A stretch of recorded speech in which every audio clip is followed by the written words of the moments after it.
Hey guys, magandang gabi. Welcome back po dito sa Gandara sa your channel for Showbiz Update. Andito na naman nga po akong muli nagbabalik. Ang nagmamaganda ng inyong kachismosong Kim Pao, wala na pong iba, si Gandara. Upang magatid sa inyo ng latest update and fresh happenings patungkol kay Kim Chiu and Paolo Avellino. And syempre, para po sa gabing ito, ang tatalakayin natin pag-uusapan ay ilang mga magiging ganaps ng Kim Pao. Abaw, eto nga po at magkakaroon ng guesting si Ma'am Shimelay sa kanyang one-on-one na programa. So, panigurado kung si Paolo Avellino yan ay magigisa ang Kim Pao. Hindi titigilan hanggat wala pong napipigang ayuda. Charot lang. So, sana nga. Sana nga ay magpapiga naman ang Kim Pao. Baka mamaya niya na si Ma'am Shimelay na lang yung sumuko. And syempre yung mga revelasyon ni Ma'am Shimelay nitong nakaraan, pag-usapan natin yan. But before that, sa mga hindi pa nakaka-subscribe dito sa ating channel, maaari lamang po na pindutin ninyo ang subscribe button at notification bell dyan sa baba para mag-updated ka at ma-notify tuwing may bago tayong chika at balita hinggil sa Kim Pao. Sa mga balita na may kinalaman kay Kim Chiu and Paolo Avellino, sagot na natin yan.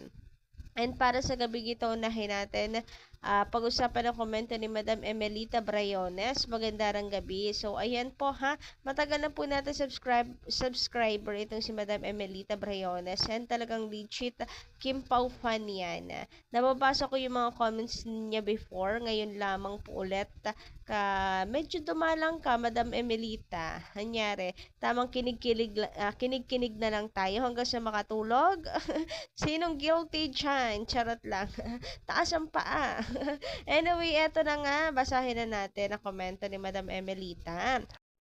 Hala ka, huy, oo nga, mag-ano na, 10:00 pasado na. Huy, gising po kayo dyan, aba. Baka mamaya tulugan niyo nga po ako dito. Charot. So, eto sabi ni Madam, hindi naman. Ba't naman maghahabol si Kim kay Pao? Si Kim ang hinahabol ng kalalakihan. May understanding na ang Kim Pao, kaya hindi sila maghahabulan. So, yes, satlo kayo dyan, Madam Emelita, sa lahat ng sinabi niyo. Unang-una, si Kim hindi maghahabol. Pangalawa, si Kim Chiu hinahabol ng mga kalalakihan. Pangatlo, may understanding na meron na pong pagkakaunawaan si Kim and Paolo. Kaya hindi sila maghahabulan. Kasi natagpuan na nila ang isa't isa. Nag-cross na yung landas nila, tumigil na ang kanilang mga mundo. Charot! Grabihan nga naman sa hugot yun. Bago tayo matulog ay hugot muna tayo. Anyway, ayun na nga, sorry na lang sa mga nagsasabing naghahabol si Kim kasi mukhang nagbabounce back lang. Sino yung umaray? Hindi kami yun, lalong hindi rin si Kim Chiu kasi hindi naman siya tinamaan doon. Baka kayo yung umaray kasi nag-bounce back dun sa naghahabol. Kasi hindi naman magko-comment sila ng mga ganyan kung hindi sila naghahabol kay Paolo Avellino. Alam niyo naman, 'di ba?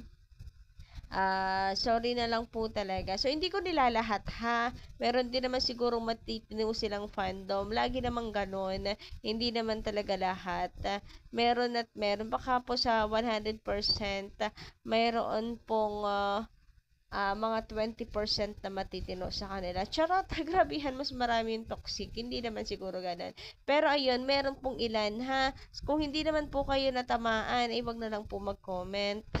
Sabihin nyo naman, inaatake namin kayo. Hindi naman po kami kasi magiging ganito kung hindi kayo nagsisimula. Or hindi yung iba ninyong kasamahan nagsisimula ng gulo. Ayan, syempre kami naman dedepensa. Anong gusto nyong gawin namin? Ha? Magpatalo. Sus ko. Kung may ngipin kayo, abay may ngipin din kami. Yes, minsan nananahimik kami, abay umaabuso naman. Minsan talaga kinakailangan na rin ng pangil. Charot, labasan ng pangil. Anyway, ayan na nga, wag na nga natin pag-usapan yan. Sus ko. Nakakasira ng beauty. Ayan, nagmamaganda na nga lang sisirain pa. Anyway, sabi naman ni Madam Day Rodriguez, ano, mga matitinong bashers. Matitino pala. O kabaliktaran. Hindi pa ba kayo sawa? Kami sawang-sawa na sa kakalait nyo kay Kim. Si Kim, kung yan ay atat sa lalaki, sana hindi lang 8 ang naging boyfriend niya. Gaya ng isa dyan. Abay, nakibilang ako sa FB. Si Kim, 18 years na sa showbiz, pero 2 lang ang naging nobyo or boyfriend. At matatagal. Tapos sasabihin ninyo, naghahabol hanggang ngayon nga hindi siya umaamin. Yung sa kanilang dalawa ni Paolo, siguro kay Paolo hanggang ngayon, yung isa dyan ang naghahabol or habol ng habol. Kay Kim, ang maraming humahabol na artista at politiko. Pwede pa, pati nga mga attorney. Meron din kaya kayong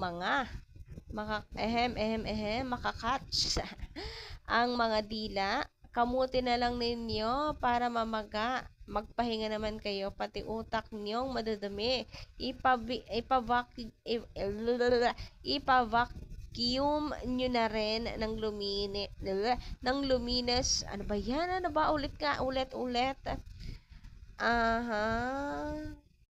Medyo magulo din yung typings eh. Kayong mga makakate ang mga dila, kamuti na lang ninyo para mamaga ng makapagpahinga naman. Pati mga utak niyong madudumi, ipavacuum nyo na rin ng luminas naman. Habang papalapit na ang 26, nagsusulputan kayong mga bashers.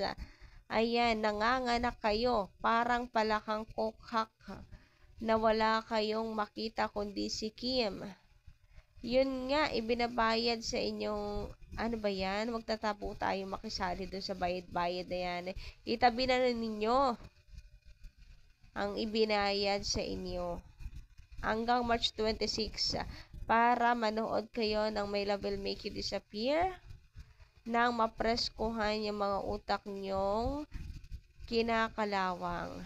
Abay, napakabait.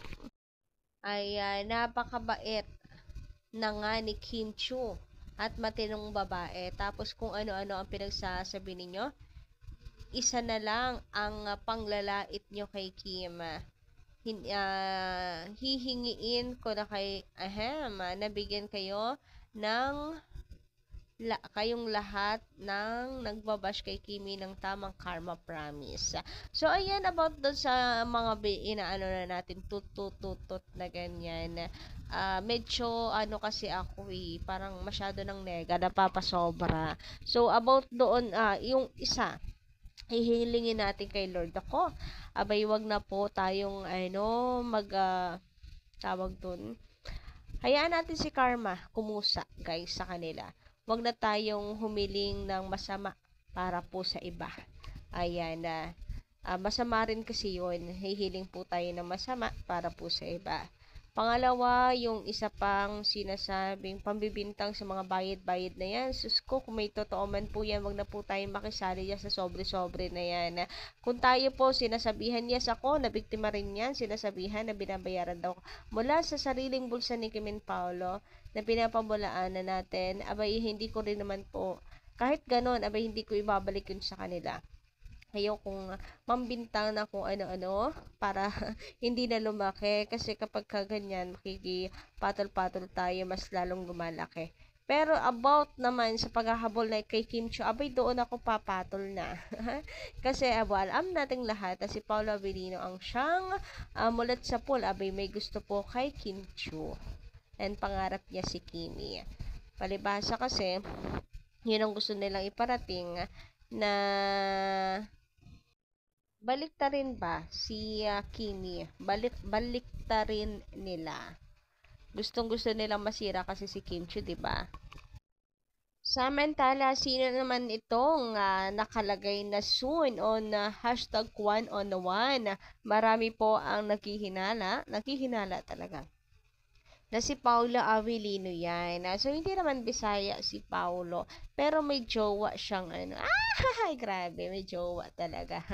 So, yun, for sure, kung Kim Pao yan, nandiyan si Paulo Avellino, abay talagang bubugbugin po yan ni, gigisahin ni Melay hanggat meron po siyang mapiga na ayuda sa Kim Pao. At sana naman nga po ay mayroon pong mapiga. Pero kung talagang tikom ang bibig nila ng dalawa, for sure gagalangin naman yan ni Ma'am Shimelay. And ano naman kasi si Ma'am Shi, 'di ba? Hatid niyan lang ay good vibes at makapagpakilig ng mga kapwa natin Kim Pao fans. So asahan po natin ang mga kiligs na ihahatid ng Kim Pao kung sila nga ito pong mag-guest dyan sa Kwan on One. Samantala, for sure, napanood nyo na to. Etong si Cookie, sabi nila si Melay daw yung si Cookie. Pero tingin ko hindi eh. Parang si Bianca yung si Cookie. Sino kaya palagay ninyo? Ito yung mga revelasyon ni Ma'am Shimelay. Siya daw si Cookie, ang best friend ni Kimi. Pero tingin ko si ano siya, si Bianca talaga. Kasi ang kulit, ang lakas ng tawad niya. So, kayo guys, sino ang hula nyo? But anyway, hanggang dito lang muna ating update. Thank you so much po sa inyong pakikinig. And kita-kits tayo sa susunod nating balita. Salamat!